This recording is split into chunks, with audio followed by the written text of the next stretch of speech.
Olá, pessoal! Nesse vídeo, vamos abordar o tratamento fisioterapêutico na cura da hanseníase. Mas antes, vamos abordar sobre o que é hanseníase. Antigamente, conhecida como lepra, a hanseníase é uma doença infecciosa crônica causada por uma bactéria chamada bacilo de Hansen, identificada no ano de 1873 pelo cientista Amauer Hansen. É considerada uma das doenças mais antigas e que possui uma evolução lenta. Seu principal alvo de acometimento são os nervos e as células de Schwann. O homem é considerado como o único reservatório natural dessa bactéria. Sua principal porta de entrada e via de eliminação são as vias aéreas superiores e a pele, que pode ser eventualmente a porta de entrada da infecção. Já secreções como suor, esperma, leite e secreção vaginal podem eliminar os bacilos, mas não interferem na propagação da infecção. O Brasil possui o segundo lugar no mundo em número absoluto de casos, com um índice de detecção considerado muito alto. Sobre os sintomas da hanseníase, ela atinge primeiro a pele, nervos periféricos e pode atingir também os olhos e os tecidos do interior do nariz. O paciente pode apresentar sintomas dermatológicos em que ocorre o aparecimento de manchas de cor parda ou eritematosas, que se trata da pele vermelha, que são pouco visíveis. E também inclui-se placas de 5 até lesões bem definidas, com um nervo comprometido, podendo ocorrer neurite, que se trata da inflamação do nervo. Pápulas, que é uma irritação na pele que pode alterar sua cor, textura ou gerar erupções cutâneas. Nas fases agudas, podem aparecer caroços ou inchaços nas partes mais frias do corpo, como orelhas, mãos, pés e cotovelos. Na parte neurológica, ocorre a diminuição ou perda da sensibilidade, dor ou espessamento dos nervos, diminuição ou perda da força muscular dos olhos, mãos e pés. Já na parte sistêmica, ocorre dor, mal-estar, febre, acometimento de órgãos como fígado, baço, globo ocular, testículos e linfonodos. Abordando as causas, a hanseníase tenta se esconder do nosso organismo, impedindo a defesa contra ela. As formas contagiosas são chamadas multibacilares, já as formas não contagiosas são chamadas de paucibacilares. A transmissão da hanseníase acontece pelo ar, mas apesar disso, a maioria da população consegue se defender naturalmente, pois já nascem com defesa apropriada. Cerca de 10% da população não consegue se defender e por isso acabam adoecendo. Sobre os fatores de risco, a hanseníase pode acometer ambos os sexos, mas com predominância do sexo masculino. Indivíduos que lidam com animais, como por exemplo chimpanzés africanos, tatu, entre outros, estão em risco, pois esses animais são considerados transportadores de bactérias, principalmente se não usarem luvas protetoras ao manusear os animais. As condições de higiene também influenciam, pois a ausência de rede pública de saneamento e residir em moradias de materiais como taipa e madeira também foram relacionadas com maior risco de adoecimento pela hanseníase. Sobre como diagnosticar, a hanseníase é muito reconhecida pelas manchas de pele, por ser o maior órgão do corpo humano, e se apresenta por manchas mais claras ou avermelhadas. Porém, como a doença também afeta os nervos, é muito comum ocorrer distúrbios de sensibilidade, como frio, calor, dor e ao toque. Em formas mais avançadas, pode afetar os nervos. Acaba-se tendo fraqueza nas mãos, pés e até mesmo acometimento dos olhos, e também em forma de caroços. Os sintomas mais avançados não aparecem na pele, como por exemplo, em homens, o testículo pode ser afetado, assim como também os olhos e alguns órgãos internos. Normalmente são formas que estão há muito tempo sem diagnóstico e com isso passa desapercebido e a doença acaba evoluindo. Cotovelos e joelhos são articulações que podem ser afetadas e terem alguma inflamação. A hanseníase tem cura, mas se não tratada, pode deixar sequelas, como o retorno da não sensibilidade pós-tratamento. Alguns pacientes com sequelas mais tardias e avançadas perdem a força, mãos em formato de garra, alguma limitação física, inclusive para andar, pegar um copo, manuseando suas mãos, impedido muitas vezes de trabalhar e desenvolver suas atividades normais. O tratamento da hanseníase é fornecido gratuitamente pelo SUS e, em sua forma mais branda, irá ser de 6 meses com antibióticos. Já a forma mais avançada será tratada por 12 meses ou mais. Qualquer posto de saúde é capaz de detectar a doença, com médicos capacitados, e, em sua maioria, os especialistas são dermatologistas. Quanto mais rápido o tratamento, menores são as possibilidades de sequelas. Os medicamentos são fornecidos pelo SUS e deve ser feito de maneira bem regular para que a doença não retorne, podendo então obter a cura com a morte da bactéria, de forma definitiva. A doença acaba sendo transmitida por contatos mais prolongados. Portanto, familiares que convivem com casos de hanseníase possuem maior risco de adoecer, e nesse caso, os familiares também devem ser examinados. Caso não tiverem a doença, podem receber a vacina chamada BCG, que deixa uma cicatriz no braço direito. Ela é aplicada ao nascimento para proteger contra a tuberculose, mas os conviventes de pacientes com hanseníase precisam tomar uma segunda dose, ou seja, terem 2 cicatrizes no braço direito, dessa forma podendo diminuir ou até mesmo evitar o aparecimento da hanseníase. Ao iniciar o tratamento, os pacientes não transmitem mais a doença, assim como também os que já foram tratados e receberam alta.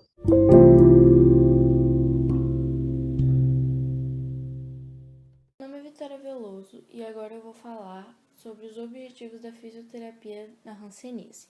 São eles: o monitoramento da função neural através de avaliação neurológica, classificação do grau de incapacidades, aplicação de técnicas preventivas, confecção e adaptação de órteses, talas e palmilhas, trabalho de força muscular, evitar ou diminuir retrações dos tecidos moles, manter ou recuperar a mobilidade articular, evitar deformidade, manter o tônus muscular, diminuição do quadro de dor e edema, orientação de repouso quando necessário, orientação das atividades de vida diária, orientação sobre a utilização de calçados essenciais, uso adequado de órteses de posicionamento e sobre marcha e deambulação de formas adequadas.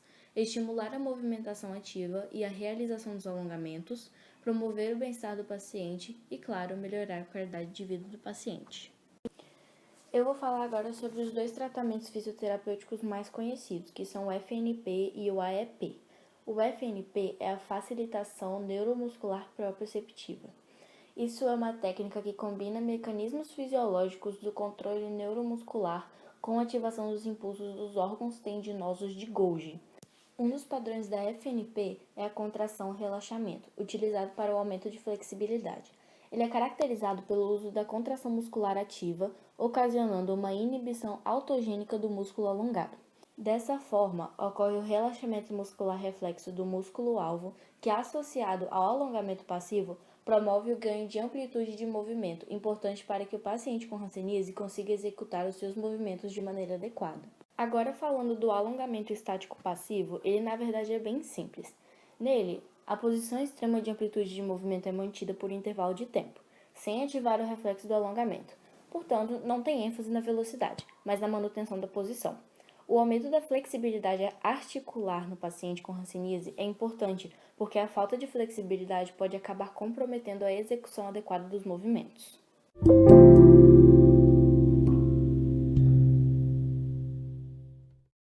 Meu nome é Ana Carolina, vou falar sobre o método de avaliação neurológico, atualizado e padronizado dos testes de sensibilidade, força muscular e palpação de nervos periféricos.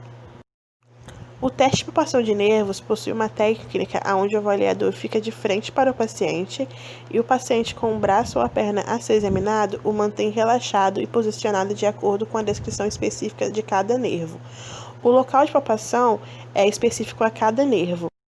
Cabe ao fisioterapeuta verificar a queixa de dor espontânea no trajeto do nervo, queixa de choque ou dor à palpação no trajeto do nervo, simetria, tamanho, forma, consistência e presença de nódulos nos nervos. Cabe também lembrar que quando o paciente se queixar de dor dormência ou formigamento, devemos solicitar ao paciente localizar a área, para que possamos palpar os nervos ali existentes, além dos nervos palpados rotineiramente. O teste de força muscular se inicia com o avaliador explicando ao paciente o que vai acontecer no exame. O avaliador fica de frente para o paciente com o braço ou a perna a ser examinado fica com o membro relaxado e posicionado, de acordo com a decisão específica para cada movimento. O avaliador demonstra o movimento a ser realizado. O avaliador deve posicionar sua mão de forma que a conseguir palpar a musculatura a ser testada. Pedir ao paciente para fazer o movimento e mantê-lo. Se o paciente realizar o movimento com amplitude total, o avaliador deve aplicar resistência em sentido contrário ao movimento realizado e manter a resistência por 5 segundos. Se o paciente não realizar o movimento com amplitude total, o avaliador não deve aplicar qualquer resistência. A graduação da força muscular. Se a força do paciente for forte e ele realiza um movimento completo contra a gravidade com resistência máxima, ele não necessita de exercícios. Se o paciente possui uma força fraca, realiza um movimento completo contra a gravidade com resistência parcial, ele necessita de exercícios ativos com resistência. Se ele realiza um movimento completo contra a gravidade, ele necessita de exercícios ativos sem ou com pouca resistência. Se ele realiza um movimento parcial, ele necessita de alongamento, exercícios passivos, exercícios com a ajuda de uma outra mão, exercícios ativos sem resistência. Se ele contrai o músculo sem movimento, ele necessita de alongamento e exercícios passivos, e exercício com a ajuda de outra mão. Se o caso for paralisia, nenhum movimento, ele necessita de alongamento e exercícios passivos. O teste de sensibilidade pode ser feito com o estesiômetro ou caneta esferográfica comum. As orientações gerais é que precisa de um ambiente tranquilo e confortável para o mínimo de interferência externa. O paciente necessita ficar sentado de frente para o examinador com a mão ou o pé apoiados. Demonstrar o teste para o paciente utilizando uma área da pele com sensibilidade normal. Tapar a visão do paciente com uma barreira ou solicitar que o mesmo feche os olhos. Iniciar o teste seguindo a técnica específica de acordo com o instrumento utilizado e testar os pontos previamente determinados. As observações são que não há necessidade de testar toda a mão ou pé, a não ser que o paciente se queixe com a dormência ou formigamento em outra área diferente dos pontos padronizados. A sequência de testagem pode ser aleatória. A técnica do estesiômetro se inicia com o filamento verde em todos os pontos indicados. Nos pontos em que o paciente não sentiu o filamento verde, prossiga a avaliação passando para o filamento azul e assim sucessivamente.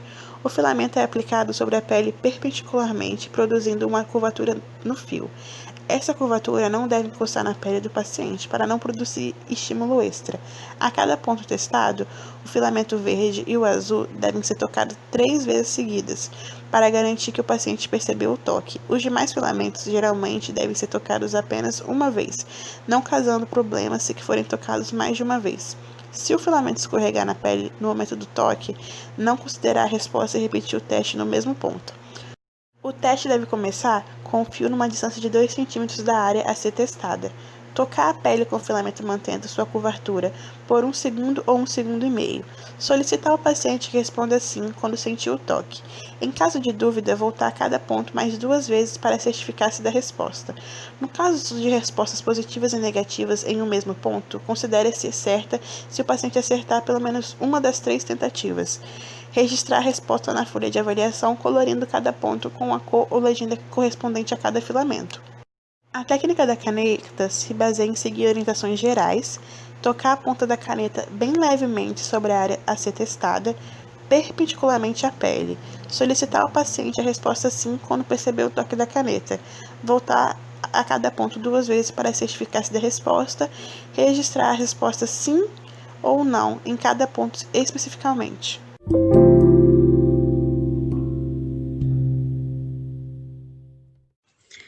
Durante o tratamento fisioterapêutico, a fisioterapia também atua com exercícios que devem ser feitos em membros inferiores pela compreensão do nervo fibular comum, como no joelho, no nervo tibial posterior e no tornozelo.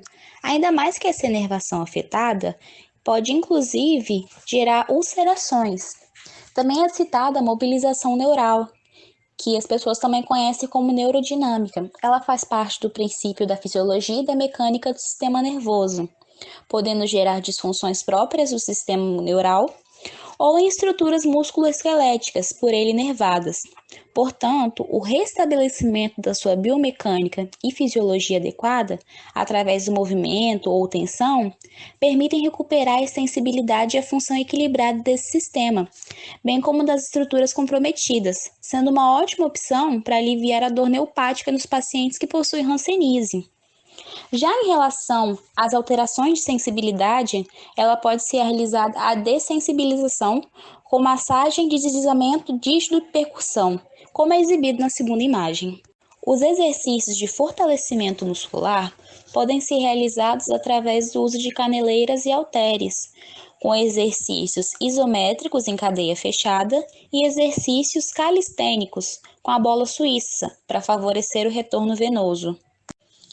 A hanseníase possui evolução lenta e se manifesta através de sinais e sintomas dermatoneurológicos, como lesões dos nervos periféricos, que é a principal característica dessa patologia, podendo provocar incapacidades físicas, evoluindo para algumas deformidades.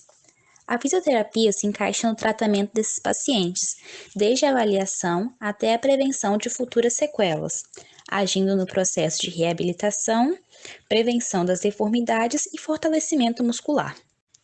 Já para o relaxamento, utiliza-se a massoterapia, trações e pompeite na região lombar e cervical, usando exercícios de mobilização articular para evitar contraturas e deformidades.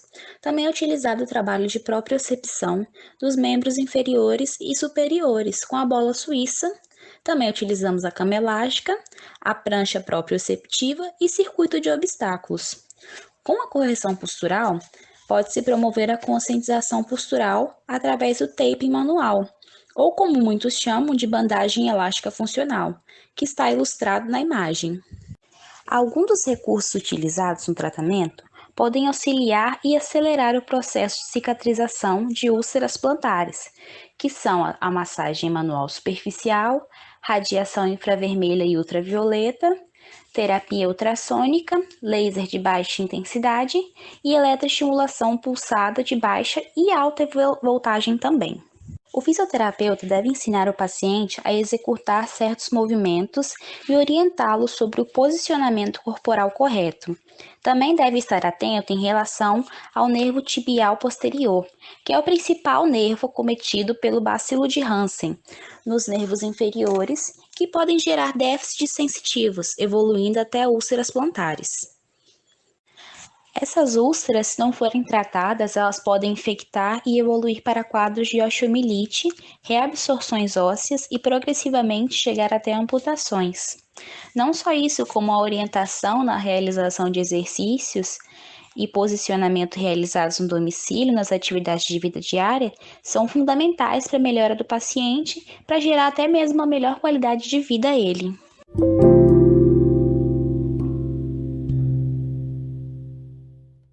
Quando se fala em hanseníase, o medo criado na população desde os tempos bíblicos impede a procura médica, quando, na verdade, se houver diagnóstico precoce, é possível fazer o tratamento.